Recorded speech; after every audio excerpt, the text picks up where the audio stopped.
to the sky. We gon' get toasted tonight. Can't let it fade. We got a sparkle in our eyes. Can't let it wait. I'm counting down until we start. We're renegades. We come to play. Yeah, we play hard. Run it down, we gonna have a good time. 1,000 hands up to the sky. We gon' get toasted tonight.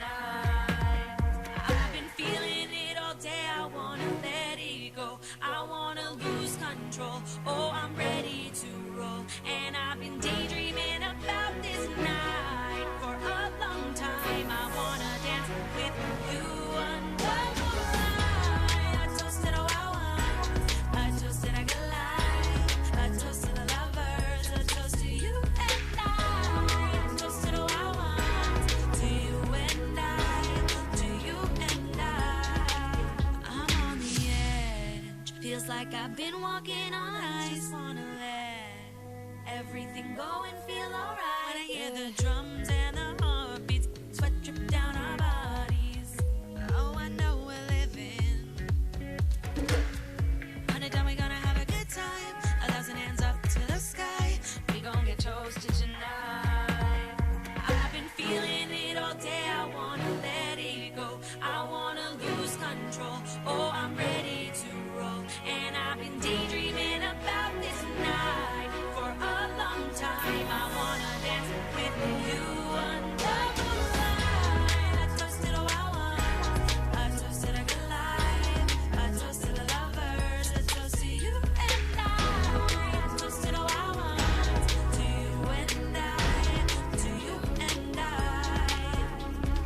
I feel the party coming on, and I know you'll come along when you hear it in your ear. Yeah, I know you're feeling the way we're moving. Nothing can stop it.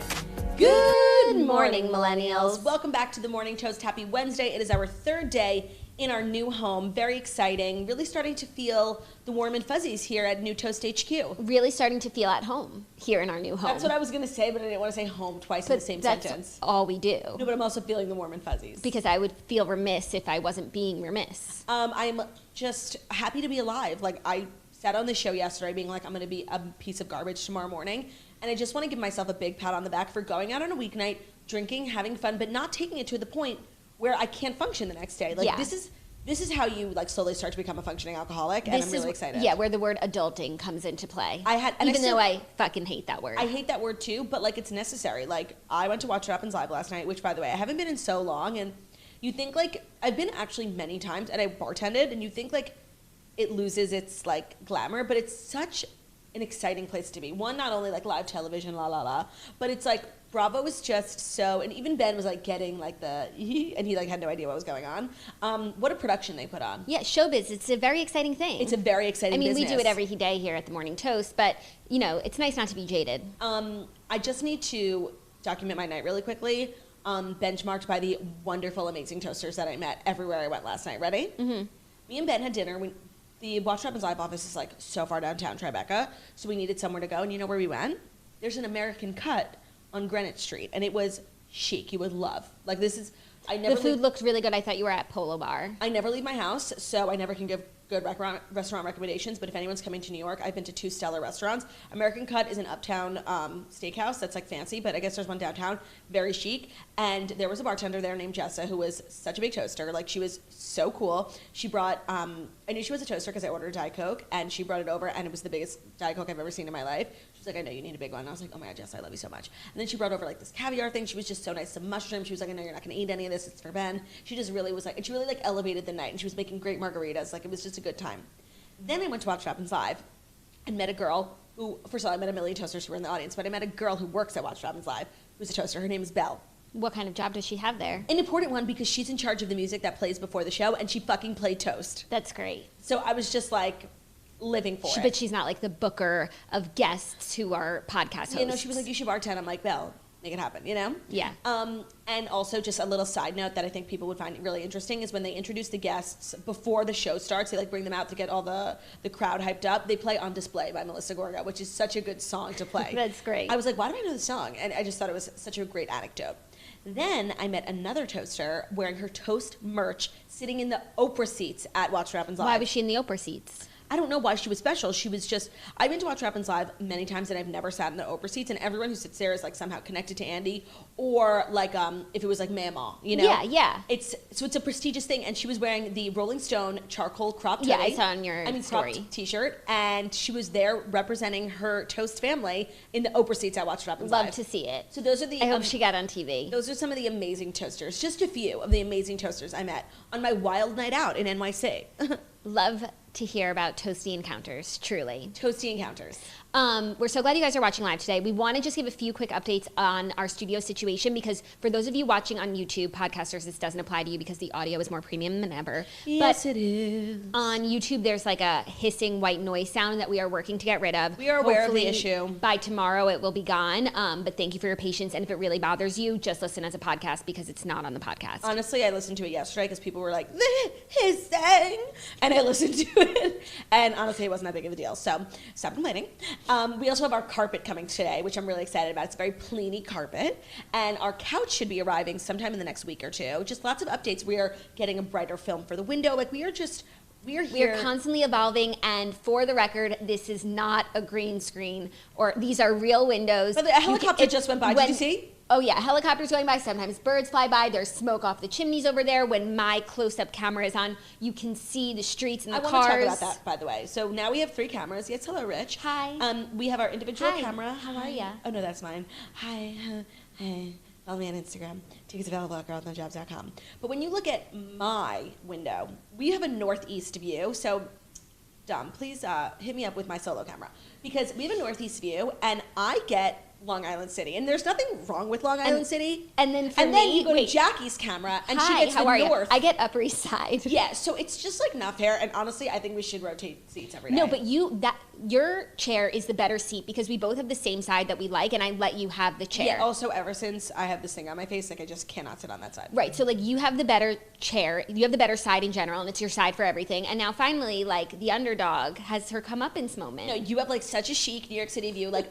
Honestly, you look at me and it's like I'm doing a show in, Idaho. No, but like Long Island City's really up and coming. Amazon almost moved there. Almost. It wasn't good enough. But Long Island City is really up and coming. Like, I actually want to move there. You get so much space and so much value. When we were actually looking for studio space, we looked a lot in Long Island City, and it was so tempting. We were going to move into some of these buildings. Like, they had pools, yoga studios. They had a Peloton studio in one of the huge apartment buildings. Like, it was sickening to just go do tours of like 1 2-bedroom apartments that literally cost a fraction, and they have a pool, rooftop deck, everything, a dog, party rooms, movie theater rooms, and I don't leave my apartment ever, so like it doesn't matter what location I'm in, and I'm telling you, like, Long Island City is where it's at, and like I think I could see myself there. Could you? I could see myself being the queen of queens. By the way, your patent leather pants and our squeaky chairs are not a good combo. You can't move. I know, but this show like needed some pink, and I just Agreed. thought like I should be the one to bring it today until our pink accents arrive. Our pink rug comes today. I'm very excited about it. It's a Jill Zarin rug. I just have to say,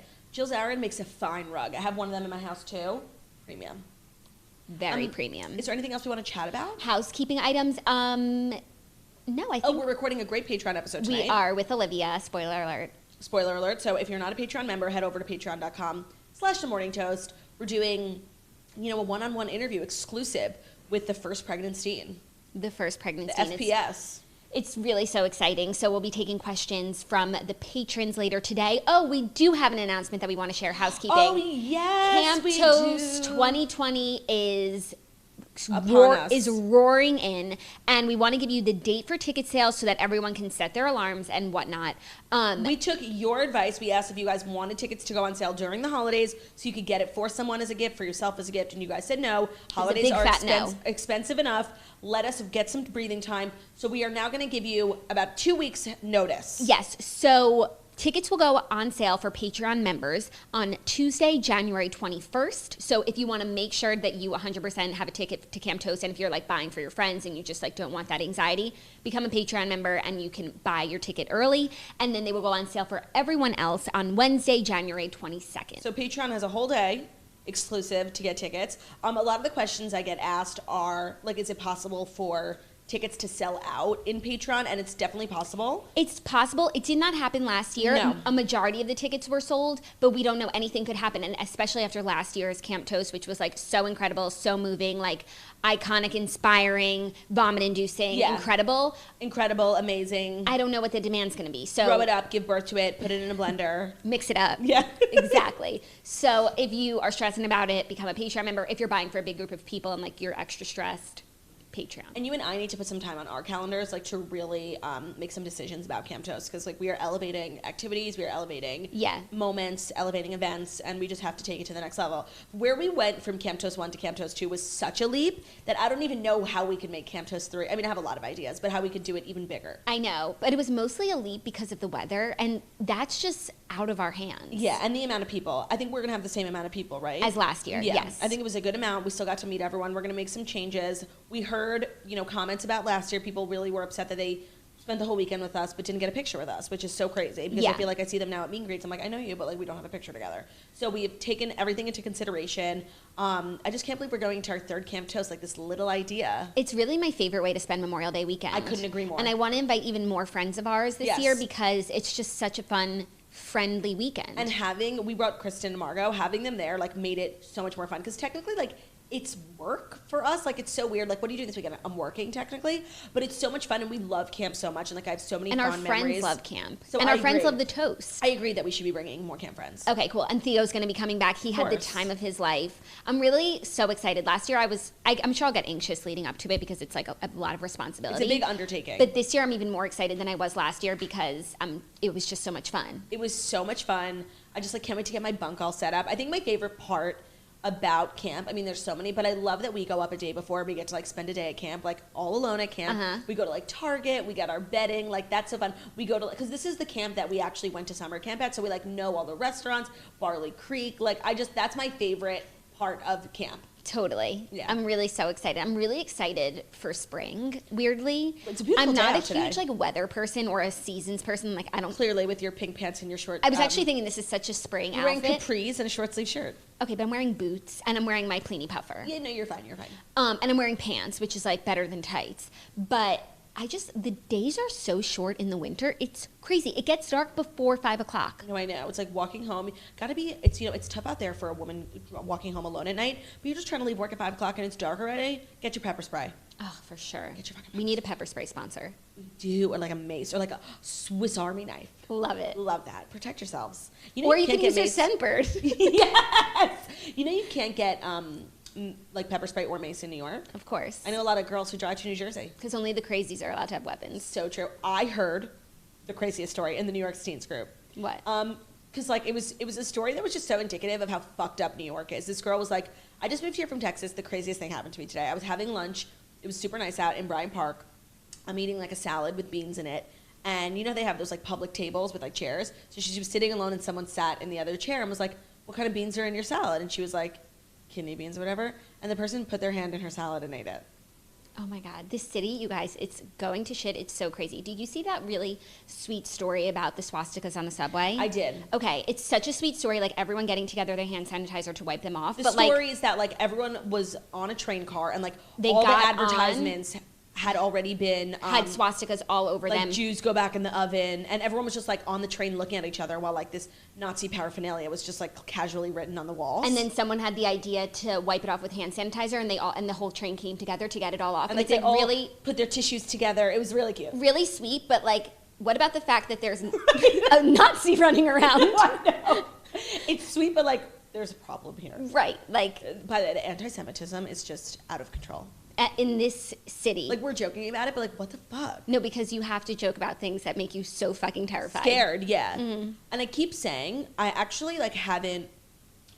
Oh, by the way, and you know what I've never spoken about on the show, but I always forget about, because I was talking to someone who wasn't Jewish, and I told them this story, and they were, like, freaking out. And I guess it's, like, such a big deal, because this story about the swastikas on the train, like, went viral. Do you know that Ben and his family had to leave their childhood home that they, like, lived in on the Upper East Side, like, for 10 years, because someone put a swastika on their door? No, I don't think I knew that. It's the craziest story, and on their mailbox. And it was, like, a condo, and they took it to the board, and, like, literally nobody cared, so they had to leave. Oh, my God. Isn't that nuts? That's crazy. Hate crimes. Hate to see it.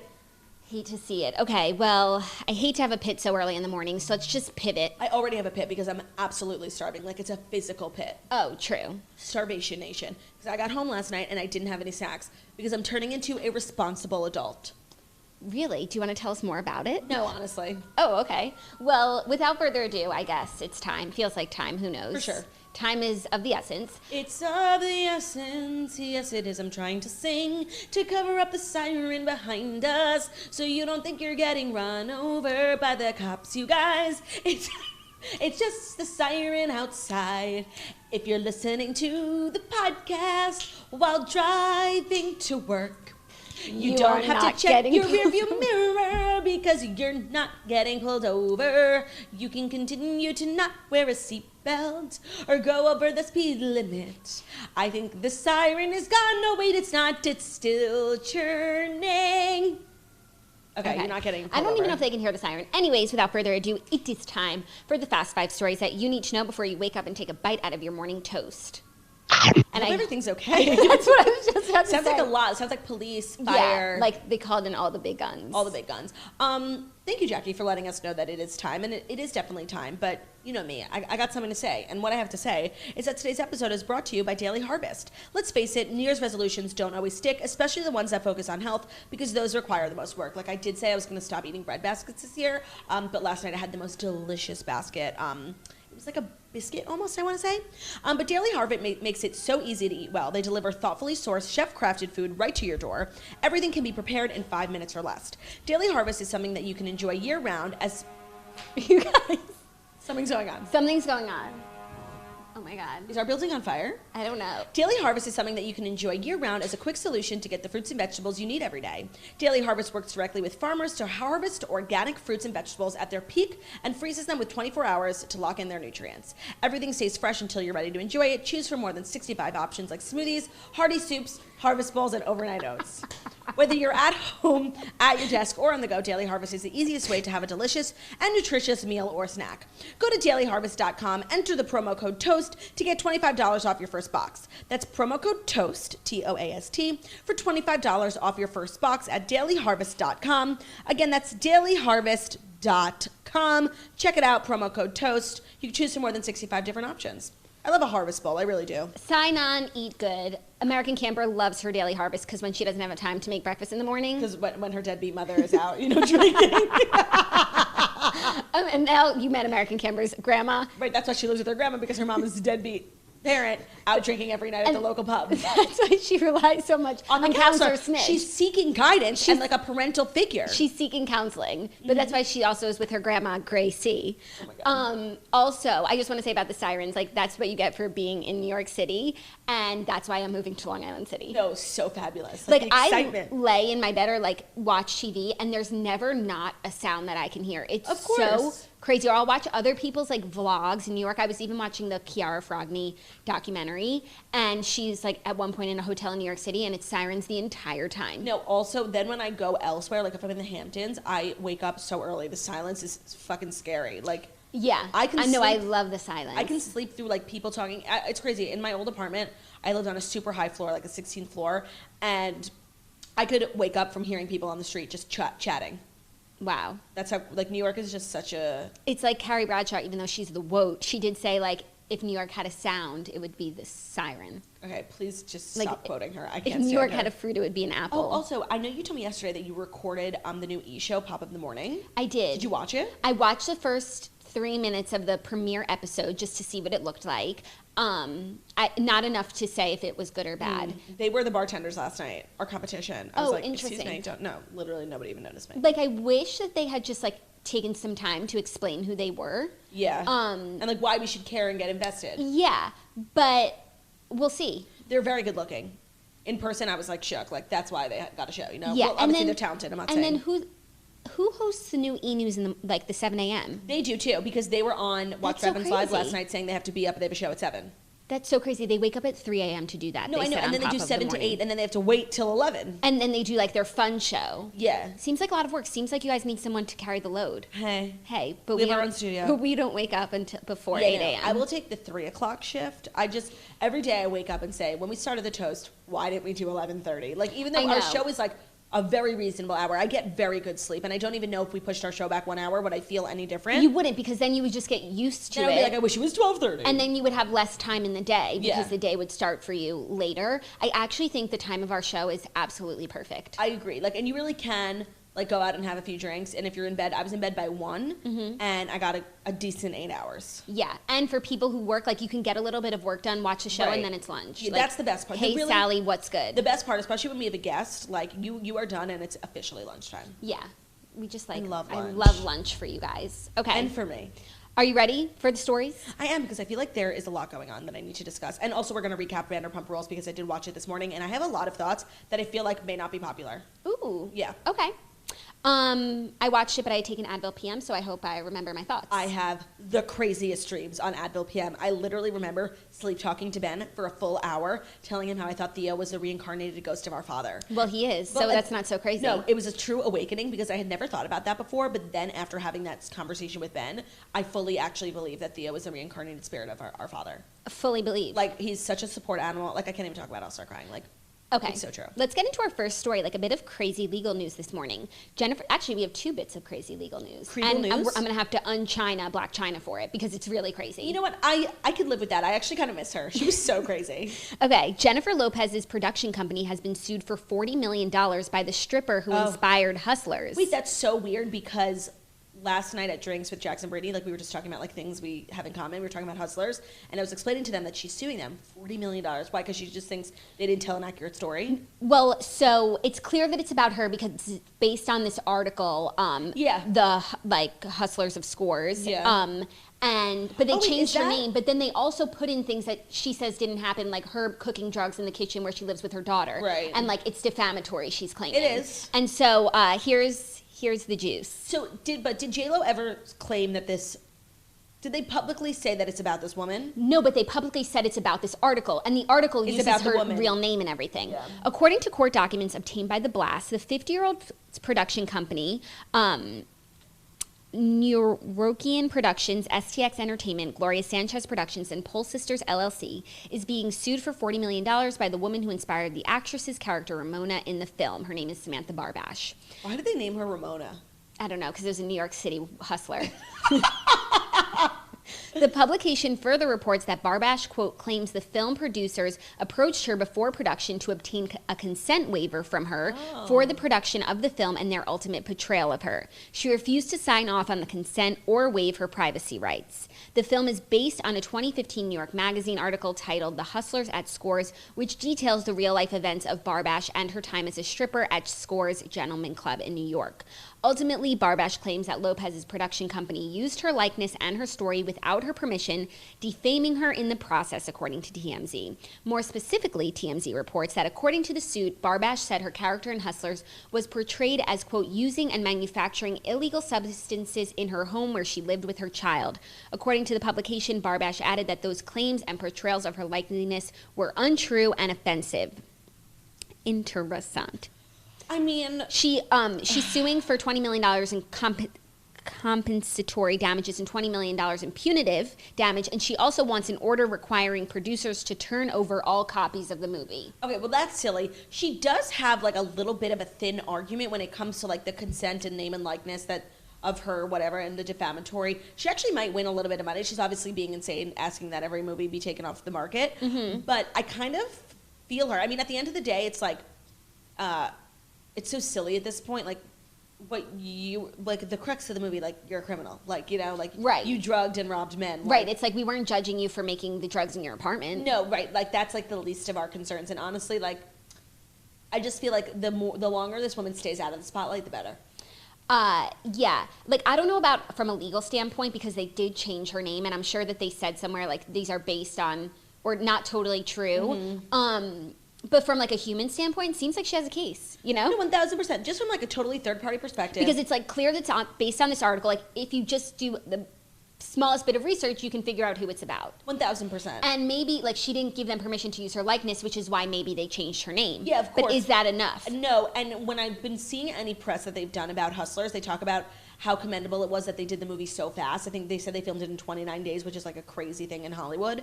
So it kind of seems like maybe they cut some corners because they wanted to get it out. Maybe, but I don't think they would cut legal corners. I don't know. Hate Well, to see it. Yeah, this seems really crazy. It does. And not totally far-fetched. Do you think J-Lo's going to win the Oscar? No. Me neither. No, I don't. But I think she was great. Yeah. Oscar nominations haven't come out yet, have they? Oh, no. I guess, do you think she's even going to get nominated? I do. I hope so, because I want to see her there. Me too, and I loved that movie. And I think Hustlers will get nominated, so she'll be there regardless. So you think Lily Reinhart will be at the Oscars? Ooh, she should be. Yeah. Did we recap that movie? Hustlers? Yeah, No, I because saw it over the break. I saw it a long time ago. I just have a few thoughts about it since it's like Oscar buzzworthy. Me and Ben watched it and we both really liked it, but we both had the same came to the same consensus, was that it was almost ruined by the main character. Oh. Not J-Lo. What's her name? Constance Wu. Constance Wu. She was horrible. Like her character was horrible. Her acting was horrible. Like she was horrible. Really? I didn't Oh my God, she bothered me so much. Oh, and ever since now I know what I know about her based on all the press saying that she's a monster diva. She has no right to be because she's not that talented. Sorry. Interesting. I But said then, but Keke Palmer can save any film. Oh, I'm sorry. And then it really, really cemented for me that Keke Palmer is one of the best actresses of our generation, and I stand so hard. And I've been a lifelong stan from True Jackson all the way to Hustlers. Like I so like support her in like every endeavor. She wants to be a host. She's hosting now Keke Palmer Strahan, whatever it's called. Keke Sarah Strahan. Sarah and Michael. Whatever. Michael. Keke Sarah Strahan. It's so good. Like I just support her. She's so beautiful. Like I love her, and she was spectacular in that movie. And I actually think if she had gotten Constance Wu's role, it would have been a better movie. Ooh. She's a dynamic actress. She's so dynamic. She's not just funny. Like, I'm sorry to this man. I don't know this man. I've never seen this man. If this man walked me in the street, she is everything. And she's also like an influencer. Like she's just, I love her. And that movie really, and you know what? So I have another thought about the movie. While I love Lily Reinhart, I didn't think it was the right role for her. She really is not believable as a stripper, like at all. She's almost plagued by the fact that she's such a good actress on Riverdale because it makes it impossible to see her as anything else. Okay, but what if you're not someone who watches Riverdale? She just, to me, like she did not give me the vibe of a girl who would like ever find herself in that situation. She, like, her face looks like she has a moral compass, and girls with moral compasses just don't drug random men who work on Wall Street. They just don't. They just don't. Okay. Well, are you ready for our next story? A bit of happy vacation news. Of course. Adele has been spotted looking happy and fit during her island getaway with Harry Styles and James Corden. This is like a very controversial topic because a lot of people, pictures of them resurfaced of them on the beach. She looks completely different. Yeah. Like, well, I wasn't even going to talk about her different look. I'm just excited that she's vacationing with Harry Styles and James Corden. So much fun. Yeah. Where was it? Antigua? In the Caribbean. I think it was one of the Anguilla, yeah. I get one of the Caribbean islands confused. Yeah. But there was a lot of chatter about this in our Facebook group, and a lot of people being like, Adele looks amazing, Adele looks amazing. And the picture that they put up, like, she actually didn't look good. She just looked like she had lost a ton of weight, and it's like just making it synonymous, the fact that she lost weight. You look amazing if you're skinny. Right, when it's like, actually it was a terrible picture of her. But she looks so different. Like her face, like everything looks different. Yeah, in that one picture, but like look at her running on the beach here. I mean, looks she just good looks and like, happy. She's such a good time. Like she looks like such a fun-loving gal. She really does. And as long as she's happy, I'm happy for her, you know? Like that is the Adele on the beach is like my 2020 like mentality. Your 2020 vibe. Like drinking and on the beach with Harry Styles Styles and James Corden. Like what a crew. I just feel like those are my people. Yeah, like that's like the British elites. Yeah. Like they're like back in the day, like they're the British aristocrats, like the noblemen, you know? Mm-hmm. We're just the sorry people. Do you think like Harry Styles and Adele at all like might have something going on? Absolutely not. I think that they actually might do a song together, even though Adele like doesn't collab. No. If you could see Adele collab with anyone, like honestly, like Josh Groban, like not No, like David Foster. Adele. I don't know. I feel like she would just go in a totally different direction. Like Post Drake. Malone, yeah. I Yeah. love Post Malone. Because we don't need like more Adele on an Adele song. I love when celebrities hang out together. I love when they go on vacation together. Like, what do you think the housing situation was? You know, like, did they get a house? Was it a hotel? I think they all probably had their own house, and then there was like a pool that they met up at with a bar. You think? Uh-huh. And like, who else was there? Obviously, there's like 3 celebrities, but I'm sure like everyone had like friends. Yeah, and they're home friends, they're school friends, they're camp friends. And honestly, that might be how they're connected. Like, they both are friends with like one person. You know, yeah, that who person like brought them both. like one person that Adele went to camp with went to school with Harry College, Styles. Yeah. And then James Corden was their RA their freshman year. Of course, someone's got to keep these kids in line. He's the counselor. He's a British counselor. Counselor Corden. Am I your Oh my favorite God. camper? James Corden is like friends with so many celebrities, and everyone seems to like really, really like him. It's kind of how like it reminds me of how everyone like goes on Ellen's show and like is like fake friends with Ellen, but then people actually really low key hang out with James Corden. Like he gets invited to a lot of stuff. People hang out with Ellen. She went to like the Cowboys game with Corey Gamble. Remember, that was a good time. That's true. Corey Gamble just loves popping up. Randomly. Another crew I could maybe see myself with. Yeah, George Bush. I think James Corden's probably like such a cool, nice guy. Like I think people really, really like dig him. Totally. Like, and Kanye was like so taken by him. And he airplane Kanye, karaoke. Like, didn't hate him. Yeah, no, which is a win. And if you can impress like Adele, Kanye, Harry Styles, I think you're on a good path. Hashtag winning. Remember when that was a thing? Charlie Sheen. The Denise Richards of it all. I know. Okay, you ready for our next story? I'm really excited to get your take. I am, but before you get my take, I need to own the now. Is that okay? Mm-hmm. Would you let me? Would you be embarrassed if I own the now? No, never. For small business owners. It's so important. That's what I'm saying. It's so important to own the now. That's literally. And there's so many people listening, so many people watching, and they too must own the now. Jackie, you're literally taking the words right out of my mouth. Right out of their page. Okay, let me talk. Isn't it? For small business owners or people who produce their own podcasts like us, being plugged in and prepared when an opportunity comes up is crucial. Those moments happen all the time. They're happening right now. And having a business card that shows how professional you are in your pocket, ready to hand out, is the first step to making something happen. I mean, we now have our own office. Like, we must be carrying around. And you know what? Last night I met someone, and I said, do you have a card? And he did, and it was literally like, perfect. Like, he was owning the now. Yeah, and it's like you just need a card. Yeah, you know what I mean? You do. Because like in that moment, the now was owned. Do you know what I'm saying? It's hard for people to understand if they haven't owned the now, but that's why it's so important, because your next big opportunity is coming right now. We're here to help you own the now with free shipping on any business card in any quantity. Choose whatever style, finish, shape, or paper you like and get free shipping. And because you can pick the colors, fonts, designs, and images, it means you can create something as unique and compelling as your own business. If you're ready to get started today, plug in your information, get your logo into hundreds of fresh designs tailored to your type of company, or you can upload your own original layout if you're feeling brave and creative. Pick the paper stock, the style, the quantity that's right for you. You can even upgrade to a unique touch like rounded corners. Order and receive your cards with free economy shipping. As if you needed any more reason to choose Vistaprint, you can feel good knowing that they use only carefully selected inks and responsibly sourced paper stocks. Your satisfaction is 100% guaranteed, or your money back. They will make it right. Vistaprint wants you to be able to own the now in any situation, which is why our listeners will get free shipping on all business cards, any style, any quantity. Just go to Vistaprint.com, enter the promo code TOAST for free shipping on all business cards, any style, any quantity. It's a limited time offer, so make sure to own the now right now at Vistaprint.com, promo code TOAST.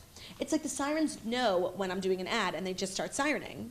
But I don't think that one was heard. I was thinking the same thing. Sorry to our sponsors. I don't know these sponsors. By the way, we don't know these sirens. Okay. Are you ready now for our story that I need to get your opinion on? Yeah.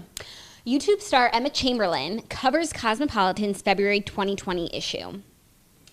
Influencer Emma Chamberlain, an 18-year-old whose vlogging style has turned into a lifestyle brand that includes her own cold brew coffee packs, which I want to talk to you about, a partnership with Louis Vuitton, and a hosting cameo on Dick Clark's New Year's Rockin' Eve with Ryan Seacrest 2020, is now a Cosmo magazine cover star. The teen covers the February issue of the mag and opens up about how social media shaped her self-esteem and why she doesn't want to be labeled an influencer despite boasting more than 8.5 million YouTube subscribers. So here are some pull quotes from the article, just sharing, what's on Emma's mind. Quote, I think the word influencer is kind of disgusting. Let's use me as an example. If someone is calling me an influencer, they're saying that my job is to influence. And I don't think that's true. I prefer to entertain and be a friend. I don't want to influence. She calls the pressures to look perfect in LA a, quote, bloodbath. Chamberlain also said that she refuses to endorse weight loss teas or shakes like some of her contemporaries. Well, also because she doesn't need to. It's not like... Right, and I don't think those companies pay that well, and she's working with Louis Vuitton. Yeah, it's not even an option. That's, don't make it seem like you're taking a moral high ground. 100%. It's not even an option for you right now. Maybe in a few years on a downward spiral, but absolutely not. No, it's not like you were eliminated night one on The Bachelor. Right. You have options. You have time. You have options. She says, your grind is your grind, and I'm not going to get in the way of that. I just think that growing up on social media gave me eating issues as a kid. I literally have struggled with that my whole life. Almost every person I've met has had some form of an eating disorder. I don't want to trigger anyone, but so many. She has also vowed never to use any photo manipulation software to change the way she looks. Okay, I just want to say, her being on the cover is everything. I think this is such a good move by Cosmo. Finally a magazine being in tune with what's necessary. She is the voice of a generation, not my generation, but I like her videos. Margot loves her. She's so cute. She's really smart. Like, I think that her being on the cover is such a great idea for everyone. I think it's mutually beneficial for her, for them, and I think she looks amazing and stunning. And she's actually very well spoken. She's like a smart girl. I just think this is a 10 out of 10 all around. I think everyone, whose ever idea this was, like, great job. Yeah, you know I love to like tear Cosmo down. Me too. But I'm so here for this Because they're a magazine who like claims to support women when everything they write is so fucking negative. No, they're it's honestly just, they're like, Jezebel. No, the way that they write, it's like a parody of the female voice. And it's a parody of like journalism. Like the amount of research is trash. 100. And I love when people like celebrities link Cosmo articles and like, by the way, this isn't true. It's always Cosmo. It's always untrue. I hope that my local nail salon gets this issue of Cosmo so that I get to read this. And I think she's such a cutie, and I really like that her first venture as an entrepreneur, and I won't say influencer, entertainer, is a coffee company. Like, so how she novel. announced, like a month ago. I had no idea what she was like. She kept teasing. I think this is genius. Genius. I was asking Snitch about it. Snitch Chamberlain came over. By the way, to me, like, Snitch is Emma Chamberlain. But they look very similar. They look so similar. Like, they act similar. Yeah, with the coffee, like. And yeah, so Margot is just my resident Chamberlain. She's our in-house, yeah. Yeah, she's my Will Chamberlain. Yeah. And what did she think? I asked her if she would get the coffee. She said, it's like kind of like your own cold brew kit. It's like a tea bag of coffee. Yeah, like you have to do it overnight in your fridge. And it just didn't seem like it worked with Margot's lifestyle. Yeah. But she seemed like excited about it. You know, it definitely is for a certain type of coffee drinker and a certain type of girl who, it's honestly like the Visco girl aesthetic that like Emma Chamberlain literally started. Yeah, or like a college student who doesn't have a Keurig in their dorm but has a mini fridge. And they want like a big tub of coffee for the week. Yeah. It's really smart. And you know what? Like, I like people who do different things. Like, do I need this coffee? No. Will I buy it? No. But I just like entertainers who do different things. Like, don't come out with just a clothing line or a line of sunglasses like everyone else. Like, this is actually cool. It's very on brand for her because if you watch her videos, her whole day is revolved around her coffee with her almond milk latte. Like, I think it's really interesting and it's something no one's done before. And like, if it's successful, she has literally no competition. Like, influencer coffee. Totally. Entertainer coffee. Also, starting like a consumer product like this is the easiest, like the best way to become like super successful, like Kylie. Yeah. You know? Yep, honest company, Jessica Alba. I feel as though I don't know who's like on her team and who manages her and where she like gets her advice from. I feel like a lot of it is from Derek Glassberg. It is. But she's very well managed. She's well managed. Honestly, I did think for a while, like when she shot to fame and like then she was going to Paris Fashion Week and partnering with Louis Vuitton, like it was a little silly. Obviously, like, you're Emma Chamberlain. Louis Vuitton wants to work with you. Like, you're never going to turn that down. But from, like, a branding perspective, it actually makes no goddamn sense. Like, if you watch her videos, she's obviously changed a lot since moving to LA, but her whole thing was, like, she just doesn't give a shit, like, about clothes. Like, she was just, like, messy bun, like, never had her nails done. So, like, obviously she's changed a lot since, like, becoming famous and moving to LA. For not in a bad or a good way, just, like, changed. And the Louis Vuitton partnership, like, didn't make the most sense to me. But to me, like, for what I think Louis Vuitton wants to be, it actually makes perfect sense. Like, they're Louis Vuitton. Yeah, but also for her because they're such like an elevated luxury brand, but a lot of the stuff that they're putting out now is like more street style and like, you know, boots and just like, purses that like are crossbody like the one that you had. Right. And I could see Emma Chamberlain wearing that. And the girls that they work with, like Sophie Turner, is that cool girl. And they're just being the brand for the everyday cool girl. And who has a lot of money. Yeah, or just wants one nice purse. Yeah, I think I agree that the partnership is great for Louis Vuitton. Yeah. And it's obviously amazing for Emma Chamberlain. Like, no one would ever turn that down. When you just think about it from a branding perspective to, like, who she, like, like the image that she created for herself online, like being the face of Louis Vuitton, like makes no goddamn sense. But people change, people evolve, and you know what? She was on YouTube. She's being one kind of girl. Then she makes a lot of money, and she wants a designer purse, and Louis Vuitton is the purse she's gonna buy. By the way, and I love that for her because I am a Louis Vuitton collector. I know. Jackie sent me the most amazing Louis Vuitton duffel bag on the Real, and I couldn't pull the trigger. It was so much money, but like I've started to collect. Like that's my brand of choice. I am literally a drug pusher when it comes to getting Claudia to buy fancy things. I was actually going to screenshot what your text sent and put it on my Instagram story, but then I thought people would be like, you're so out of touch. Because Jackie sent me a duffel bag that was $3,000, which I obviously did not get. I didn't intend for you to actually get it, but it was sickening. Yeah, and so I said, oh my God. And Jackie said, I think you need it. And I said, but it's $3K. She goes, You can't put a price on happiness, okay? I mean, that's a true statement, though. Like, No, it is. If But you're a drug pusher. You are Tina Fey. You push people. I push people. I specifically push you because we're the opposite when it comes to buying like luxury items. Like I'm so frivolous, I'm out of control. And sometimes if I push out into someone else, it might stop me from buying something, you know? You push people. Yeah, but I think you need to be pushed. You're a pusher. Yeah, no, I'm out of control. Tina Fey. But that's part of my That's part of my resolution. Like I really haven't shopped in 2020. Really? Yeah. That's great. You have a big problem. What? A huge. You know, What? everyone in the family talks about it. No. You have like such a big problem, like every day showing up with a new fucking designer fanny pack. But like it makes me so happy, and you can't put a price on happiness. No, but you can because it's out of control, and like I think you have a we're bigger starting problem. a business. How could you even say that? Everyone in the family talks about it. Like you are so out of control. Wow, hurtful. No, it's true. You need to know. You need to face your demons. You are literally Rebecca Bloomwood.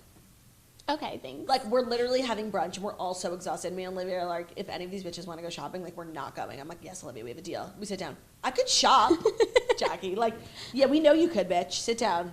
You need to freeze your credit cards. Oh my God, I'm fine, you guys. I'm fine. It's gonna be fine. And you know what? Right now, I'm in a really good place. And then, like, every time I come to your apartment, like, the boxes. And, like, you come to my house, it's like Amazon boxes because, like, I ordered a stapler, you know? Jackie has, like, fucking, oh, Fendi, the real, like, insane. Okay, well, you know what? Like, they're collector's items, and they're just. By the way, and it's investment. It's an investment. It's not throwing money down the drain. I totally agree. But you're just at a level where it's like out of control. But like, if I was collecting coins, would you look down on me? How much do the coins cost? I don't know, but like, people collect things. It's a hobby. Yeah, but people don't collect. Like, you just are out of control. And I'll say something else. Yes, like. I enjoy to buy purses, but I really wear all of them. I wear everything that I buy. I wear it to the ground. Yeah, no, you wear it a ton, totally. So I'm getting my my money's worth. Out of control. And then I'll resell it, and I'll make money, because it's an investment. Okay, Let's next. do some ASMR. Out of control. Next up, Rob Kardashian wants primary custody of daughter Dream, claims Blac Chyna is a risk. Okay, wait, hang on. This is our basket of people we China'd. China means we don't talk about them anymore because it's just too much. It started when Blac Chyna was in the news every single day, like about her vagina being posted on Instagram before noon. And it just got to be too much for us, and we said we're going to China her. And then we started Chinaing people who we just don't like. So Blac Chyna's coming out of the basket temporarily. She'll go back in. She's coming out of the basket because there's news about her, and it sounds very interesting. Let me put her right here. Okay. Great. Happy to see her. Hi, China. How are you? Good. How's your boutique doing? Good. She has a boutique? Yeah, she sells liquid lip glosses and swatches them on her arm just like Kylie. It's so pathetic. Are you good? Well, Yeah. okay, wait, let me How's give you- Dream? let me give you How's the the tea. Dream Kardashian Hope Fund doing?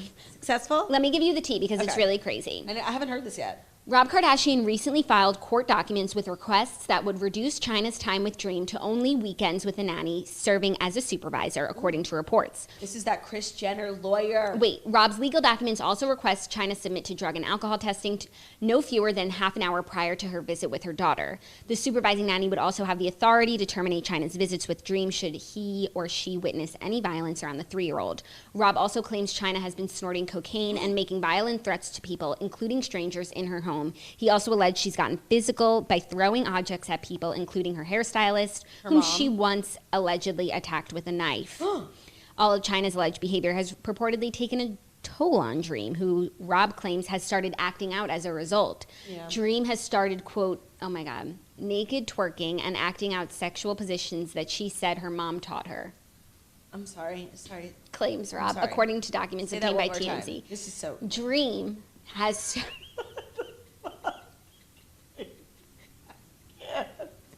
She's twerking. She's twerking and acting out sexual positions that she said her mom taught her, according I wonder what they are. to court documents obtained by TMZ. I mean, this is so horrible. Like, we can laugh and whatever, and like it's good fodder for gossip. But at the end of the day, like, this is a child, and I literally hate to play the blame No, game. and if this is true, like, we've got to get her out of that house. Yeah, no, and I hate to play the blame game. And Rob's doing the right thing with that Kris Jenner fancy legal team. But like, this is what happens when you have a baby out of spite. Right. This is horrible, and it's so terrible to say. And this might actually be the worst thing I've ever said on this show. But like, it almost would have been better if the kid was never born. Like, is that bad? Like, but it's like, because Rob is going through so much. Blac Chyna is snorting cocaine and twerking and attacking her hairstylist. It's like neither one of them really want to be a parent. Well, who says that Rob doesn't want to be a parent? He's just going through a lot. I guess I just assume that because he's never around. Yeah, but you don't know like what he's really up to. I actually just read an article that he is going to like go away to a full-time facility to lose weight.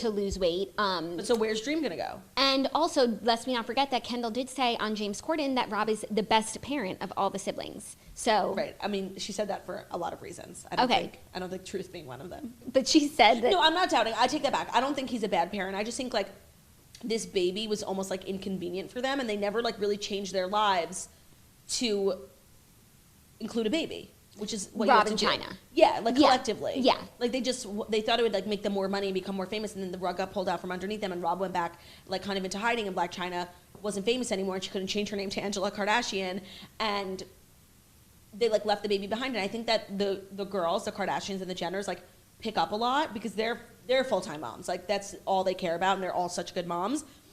And I think they take the kid in a lot. Like they throw the kid birthday parties and stuff. Yeah. Like honestly, temporarily, I think that Dream should like live with the Wests. They seem to have a really balanced like family life. Yeah, or with Chloe, or with Courtney, or with Chris. No, but there's so many kids at the West. It's probably so fun. Dream will forget about the fact that she just learned how to twerk. You know? Yeah.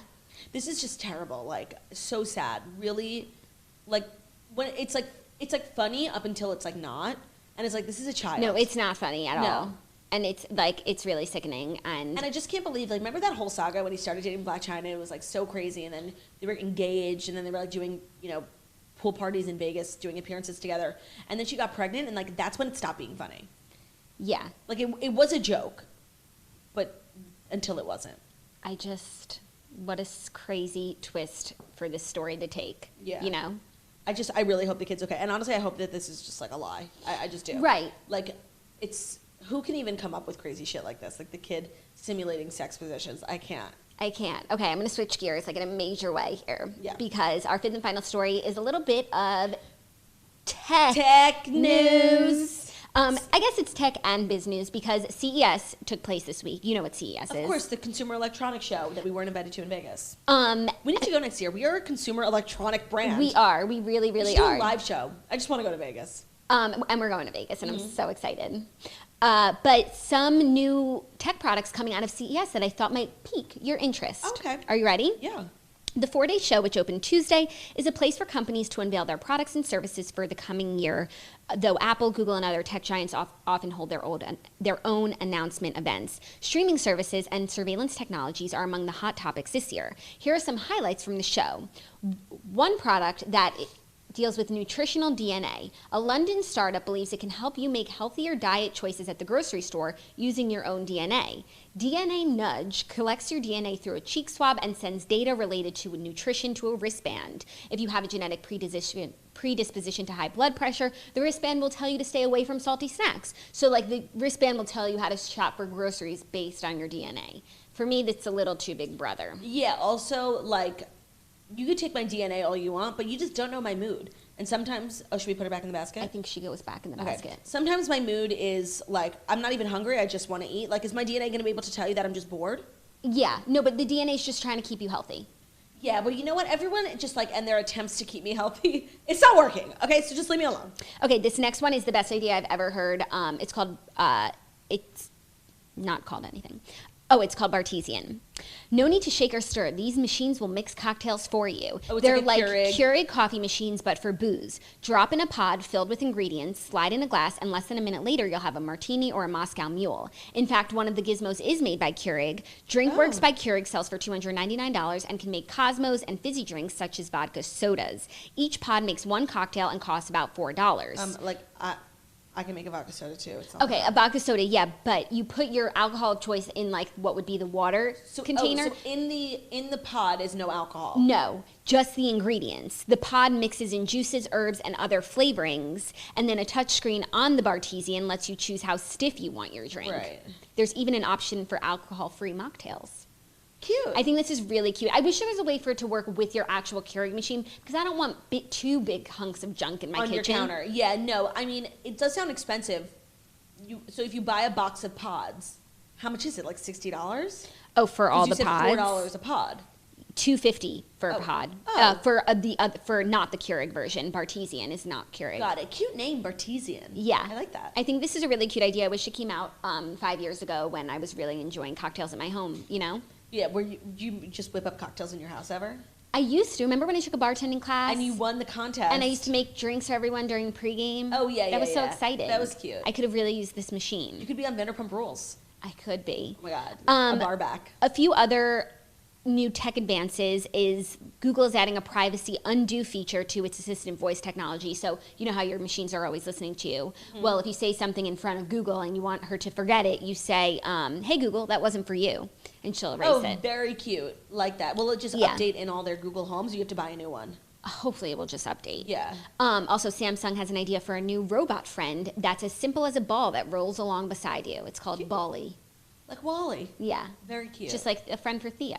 Also, I just remember how the other day we said we need to get like a music speaker in the studio? Mm-hmm. I have an extra Google Home that like Ben got at some conference. Should I bring it? Okay, Google, that wasn't for you. Yeah, she's going to be listening to us. Do you think Google's a woman or a man? I don't know. I feel like she's a woman. Alexa's she's like sensitive and sweet. Okay, I'm really excited to recap Vanderpump Rules. I do have a lot of controversial thoughts that I do think will be unpopular. But before I do that, let me let you guys know that this episode of Vanderpump Rules Recap is brought to you by ZipRecruiter. It's a new year, the perfect opportunity to take your business to the next level. And that's exactly what we're doing here at our new studio. And you can take your business to the next level by hiring the right people. But finding qualified candidates can be challenging. Very, very true. ZipRecruiter sends your job to over 100 of the web's leading job boards, but they don't stop there. With their powerful matching technology, ZipRecruiter scans thousands of resumes to find people with the right experience and invite them to apply to your job. As applications come in, ZipRecruiter analyzes each one and spotlights the top candidates so you never miss a great match. ZipRecruiter is so effective that 4 out of 5 employers who post on ZipRecruiter get a quality candidate through the site within the first day. So our listeners can try ZipRecruiter for free at this exclusive address, ZipRecruiter.com/toast. That's Zip, Z-I-P, Recruiter, RECRUITER.com/toast, T-O-A-S-T. Again, that's ZipRecruiter.com/toast. Really premium for anyone who wants to elevate their business. And honestly, who doesn't? Sign on, elevate your business. Season 8 premiere, Vanderpump Rules. The gang is back together. We have 3 new castmates. I want to count really quickly how many castmates we now have. I want to know how many people will be at the reunion. Oh. We have the 3 new ones. Yeah. The 6 couples, so that's Tom Ariana, Jax Brittany, Katie Tom, Yeah. Stassi Bo. That's 11. Kristen. 12. James. 13. Raquel. Lala, 15. Yeah, that's it. Is that it? Yeah, but I feel like some people won't be at the reunion, maybe The whole time. Kristen. Well, it seems like the whole season's about her. I know. And I'm so not interested. I can't even tell you. Okay, let's start. Let's start from the beginning because The we've been houses. saying for a really long time that the show needed to evolve, that we needed new blood. You know, having these people who are married now living in $2 million houses, pretending that they're still waitresses at SUR is so silly. is so silly. Lala being on a private plane and going to host at SUR is so silly. And them getting so drunk and destroying their lives, these lives that they're building and they're important, is so silly. So I'm really glad that we're getting fresh blood. It's almost like they took our feedback because they said Katie no longer works at SUR, Lala no longer works at SUR. Like all the ones who are really like set in their life, like don't need to be working at SUR. Yeah. Just to pretend that it's so stupid. Like Yeah, so I'm really glad that they did that. I just didn't like how it started with the new people. There are so many better ways to integrate them into the storyline. Like Sheena, you know, we could have seen everyone, all the OGs, and then like Sheena's talking to this guy, and then they become part of the show, and you know, Peter's talking to Dana, and it didn't bother me actually, and I actually thought I always hate new people, and I think maybe the way they introduced them was good because I actually thought they all were kind of interesting. I like Dana a lot. I really like Her Dana. conversation with Peter, I think I would have remembered making out with a pirate. She's hilarious. She's hilarious. She's really beautiful, and I like that she stands up for herself Me too. and doesn't like take bullshit. She seems like very Lala-esque. Yeah. And that conversation at the housewarming where like Max just like asked her out, like that was so cute. Yeah, and she like wasn't Being a freak, she was like, "Wait, but aren't you with Sheena?" Like Right. a very normal, straightforward response. right. And now I guess like Sheena is gonna be part of this next generation and their drama. Yeah, which is so sad. Yeah, and honestly, the fact that that guy called her boy crazy, I actually thought was like pretty a nice way to put it. Soft. Yeah. Like, I don't think that's a terrible term. No, it's like we saw her on a date with Robbie, then she was dating Adam, and then she I was think, like, divorced, boy and then she was with Rob. Yeah. It's a perfect, it's a perfect way accurate. to, because there's so many other meaner things you could say. I think boy crazy is kind of like a sweet term. And then she's crying, and she's like, I'm not crazy. It's like, you're not doing a good job of convincing us that. No, not at all. So I just wish the initial integration of the new people was a little different, because I liked it. At first I was just like, what is this show that I'm watching? This is not my show. Right, but I guess their way of integrating it was them being at Tom Tom with Tom and Tom. Yeah, so I like everything is really moving in a natural direction, and they're figuring out ways to integrate people. Even like Lala working for Vanderpump Dogs now, and obviously she doesn't need a hosting job, but she wants to Volunteer. do philanthropy work. Now she's like a rich housewife. She's going to be on Beverly Hills soon. Her being a full-time philanthropist is perfect. It's perfect. It all really works. They're working it out. Some of the people are not really connected to Lisa anymore, but now it's like Stassi and Lisa are just friends. Yeah, the only person who's not connected to Lisa anymore is Stassi, because Tom and that therefore Right, that's Katie and Ariana. Ariana are covered. Jack still works at SUR. Also, Kristen is not, because they've had bad blood for years. Suck a dick, Diana. Yeah, she's really out, except for the fact that her life seems to be the most tumultuous right now, therefore interesting. So I want to get to that, but right before, I just really want to touch on the fact that I love that Stassi brought up the fact that Tom, Jax, and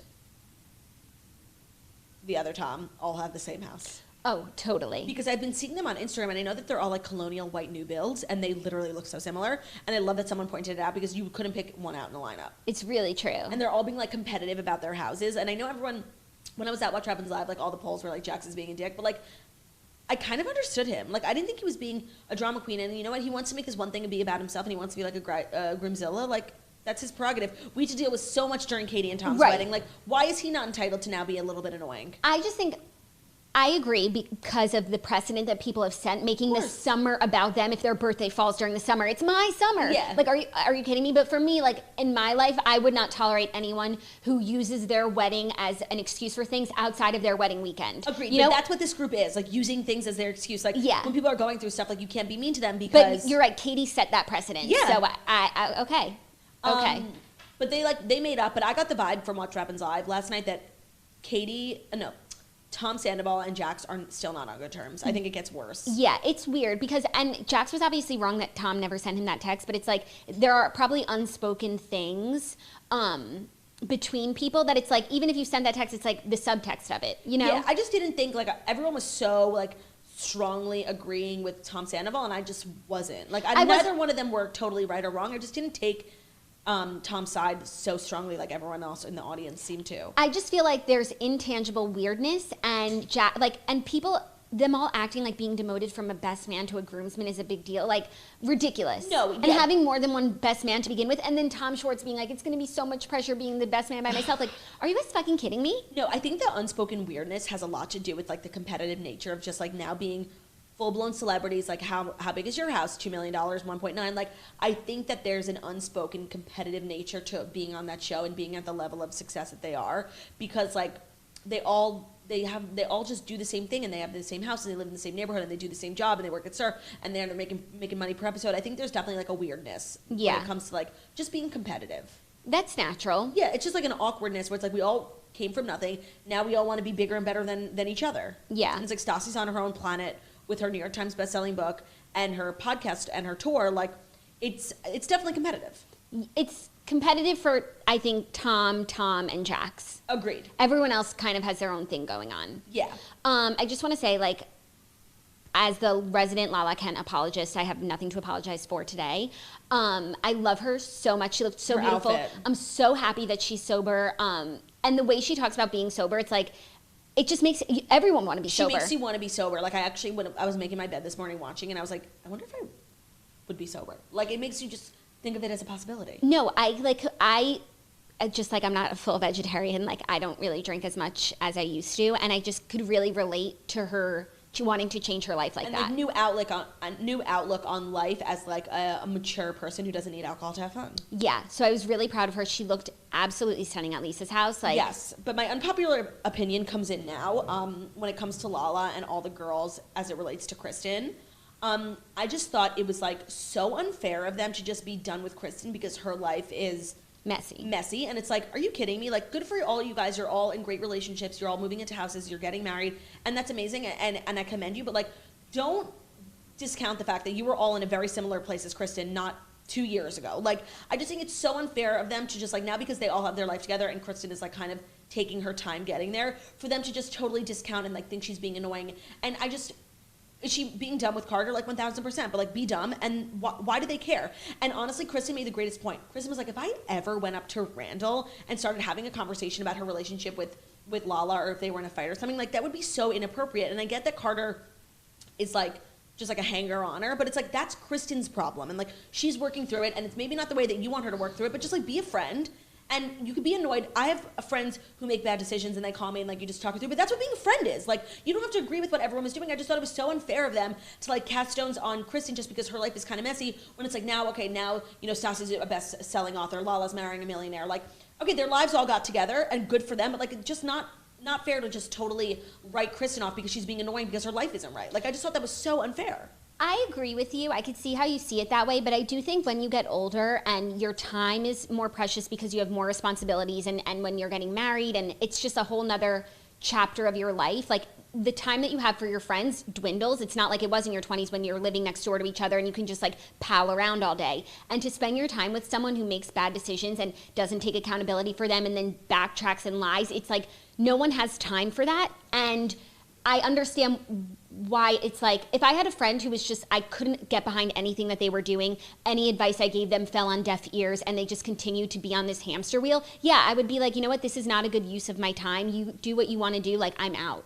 But that's not really what they're saying. They're like yelling at her for the decisions that she's making. And I just think like, and maybe that's just the type of friend I am. Like, if someone's being, like, not taking my advice, making poor decisions, right? Like, that's on you. I'm not going to stop being your friend. I just think you're dumb. No, you'll just think that, and I think that's what they're saying. It's like, okay, No, they're, you like, know what, mad at her. no, it's like, do whatever, because it's a waste of time to give someone advice and like try and help them through something when they just won't help themselves. So like, I agree with you. It's like, take my advice, do whatever you want, but when I'll just think that you're dumb. So that's not a friendship anymore, when it's like, I can't even talk to you. No, for sure. But it's like, and Kristen is wrong in the sense that like she's making poor decisions, but it's like, she's obviously not in a good place. It's almost like kicking someone when they're down. You think it's easy for her to like see everyone like getting married, getting engaged. Like, it sucks, and like that's all she wants, and she's like can't get out of this bad place that she's in. And I just think everyone like blaming her for like being a mess. But is it doesn't unfair. seem like she even tries, because the And baseline. how easy for them? How easy? Like, it's just like The baseline of her trying, you think it was easy when Stassi broke up with Patrick and she had nowhere to live and she had to go find her own apartment? Like, Kristen can't even kick Carter out. Carter doesn't even bring anything to the table. Like, if she, But I think no, and Kristen if she wants Carter decided, there. if she decided she wanted to make a change in her life, like, she would have Carter leave, like, and her friends would be there for her. She would be so fucking sad, but her friends would be there for her. You don't get to be sad and also be broken up and be together and have your friends there for you, because it's just a waste of time. I know, and as a person who is very rational like you, I get that. But I just think it's like, she's obviously going through a lot, and it's not made any better by the fact But that all of her she refuses friends to go through are it. thriving. It's so hard. She's not going like, through it. She's obviously very attached to Carter, and she's handling it in a way that I would never handle it, and one that I don't agree with. But I just think for your friends to like think you're so annoying just because they're at a different place in their life is like so unfair. Like, she's like kind of the underdog. Like, just be nice. And I just think like everyone's life has been so I think messy. true friendship is being honest with people. We've seen it all play out over the years, like everyone's idiocy, like with their boyfriends. And Kristen has been there for every single one of them. And I just think like now they're all like living in big houses. And they've been there for her. And they've been here for her when she was acting in an age-appropriate manner. But now, like, they're well into their 30s. Like, if you break up with someone, he has to move out of your apartment. I thought for a second she was going to say he was moving into the new house with her, which seems like that was the plan until he moved in with his friend. Yeah. I just think everyone's being really, really hard on her. And she's like a... I didn't think Lala was being hard on her. I did. And then I think when I thought Lala was being very gentle. When Kristen called her a bitch, like, Kristen called Lala a bitch, like, that's exactly what she was being. She was being so mean and so bitchy and, like, so just, like, on this moral high ground when it's, like, it's just unfair. Like, I can't explain it in any other way. It's like they've all been through so much shit, and they all are lucky enough that, like, they came out on the other side, and Kristen isn't as lucky. She's been through it with them, too, like, just drinking But you have to nonstop. put in the hard work to come out on the other side. And she's working on it. That's all I'll say. Like, I think she's working on it. Like, we've only been seeing, they're acting like this has been going on for so long. Like, we went through so much bullshit with, like, Katie and Tom and all of Stassi's boyfriends for years, and we've only really been hearing about this Carter stuff since last season. But what about Kristen and Tom? We've been hearing about, like... Oh, yeah, but that's a totally different relationship. Yeah, but, like, she's been there for them, but they've been there for her. But you get to a point in life where you have to become mature. And I understand Stassi saying, like, I'm growing into the person I want to be, and it's hard to be friends with someone who's not growing at all. And growth means, like, doing hard things that you don't want to do, including telling your ex-boyfriend to leave your apartment, and if he's not your boyfriend, to end the relationship. Like, her comparing Stassi breaking up with Patrick and being like, I can never do that. So you're basically saying I could never break up with someone. Right. No, that's what I'm saying. She's definitely a pussy, and she's handling this so poorly. I just don't think And she's actually making it more difficult for herself. Of course. I just don't think that her friends, like, being so hard on her and, like, mean to her is going to help her at all.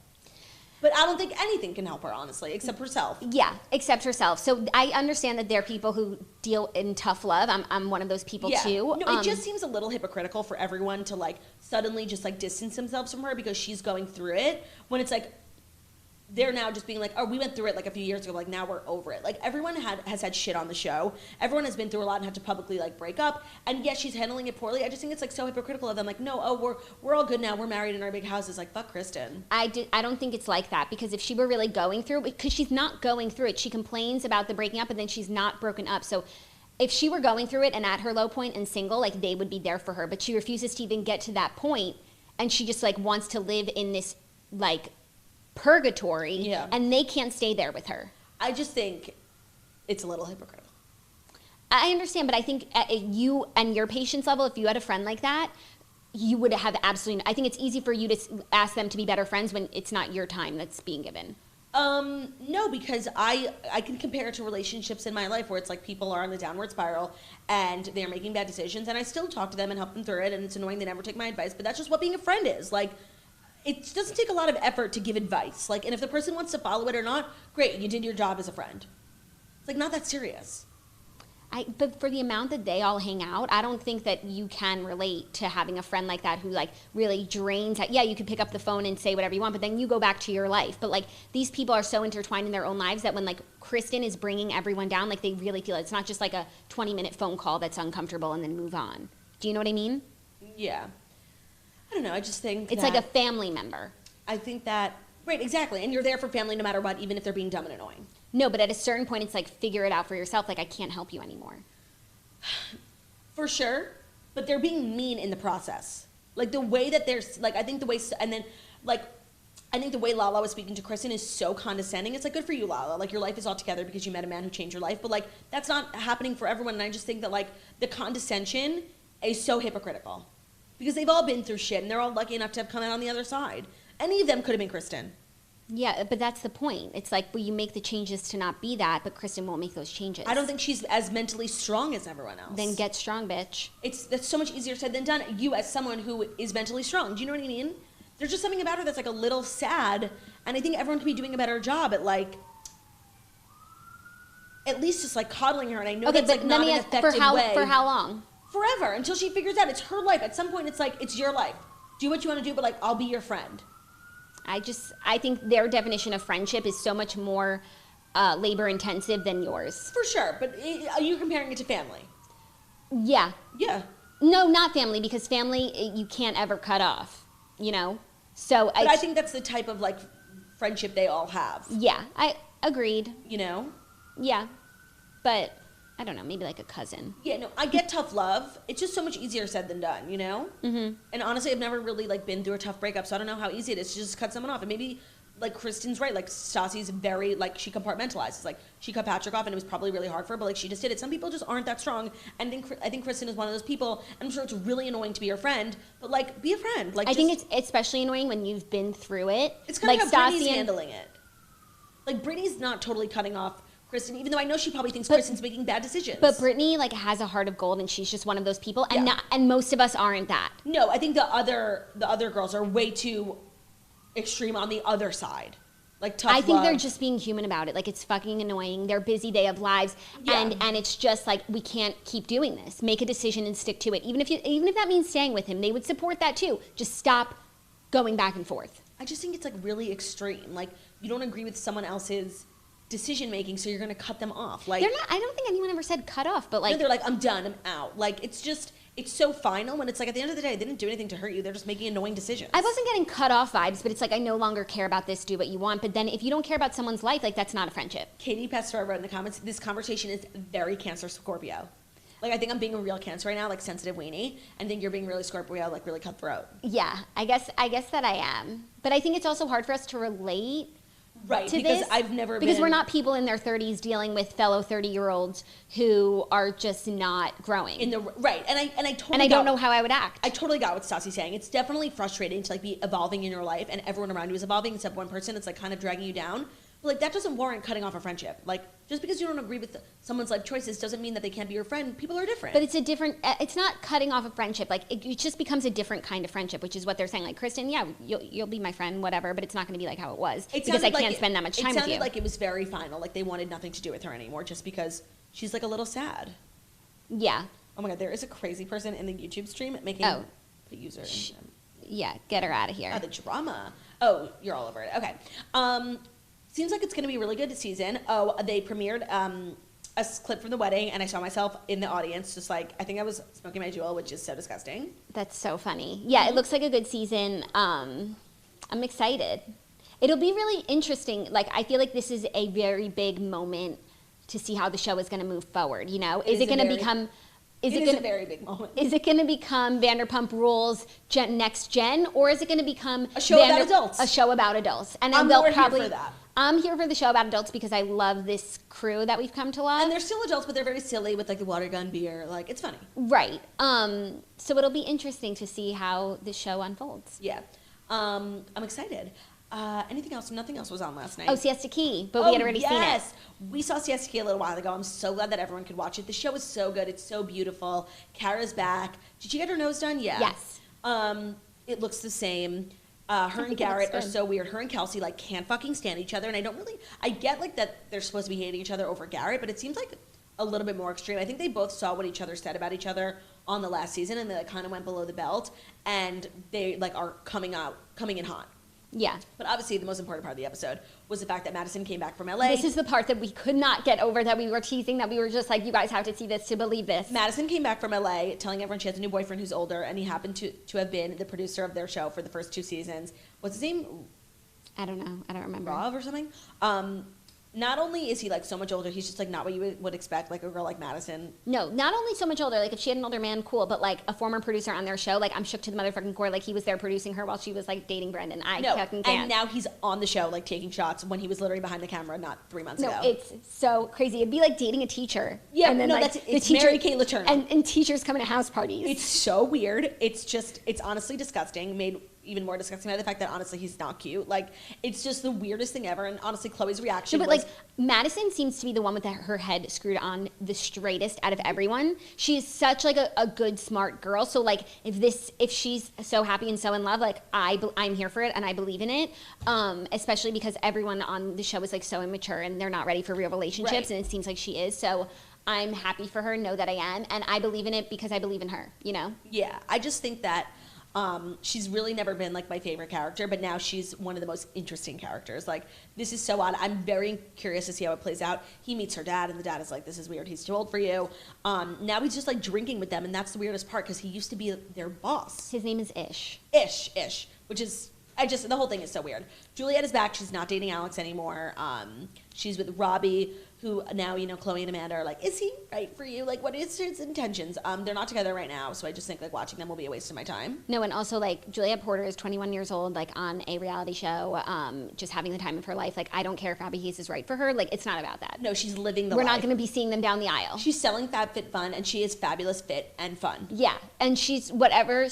She's not making choices that are going to affect her in the long term. This right. is just, like, so them acting like it's, like, meeting the parents, like, right.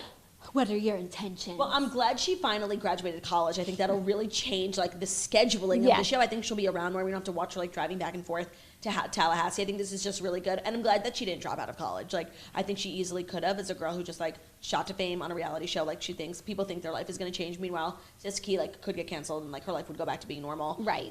So I'm glad that she graduated college. I think that was like a really responsible thing for her to do. And I'm sure it was really annoying the last year but or two. I think also like having classes and homework and tests like gave her life a lot of structure, and I think now without that, like it's just going to be a free for all. No, her and Kelsey are like jet setting around the world, like getting wasted in Whistler. Yes, Vancouver. Like it's a mess, but it's great. It looks really fun. Yeah, it's going to be a good season. I think they pretty much confirmed that Alex's girlfriend is pregnant. We saw on Instagram they had a gender reveal that they're having a girl. So I'll be very interested to see how all that came about and how Juliette just unravels. It's so fucking shocking. This seems to be like a great season, so we'll keep recapping it. Yes. Snatcher, we'll be recapping it.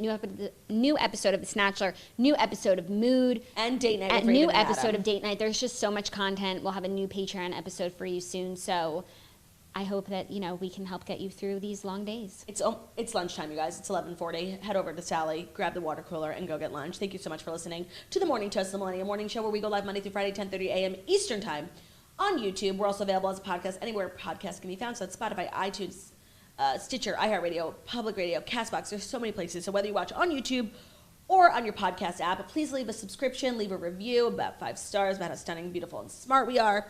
We love you guys so much. We will see you tomorrow. Have a good one.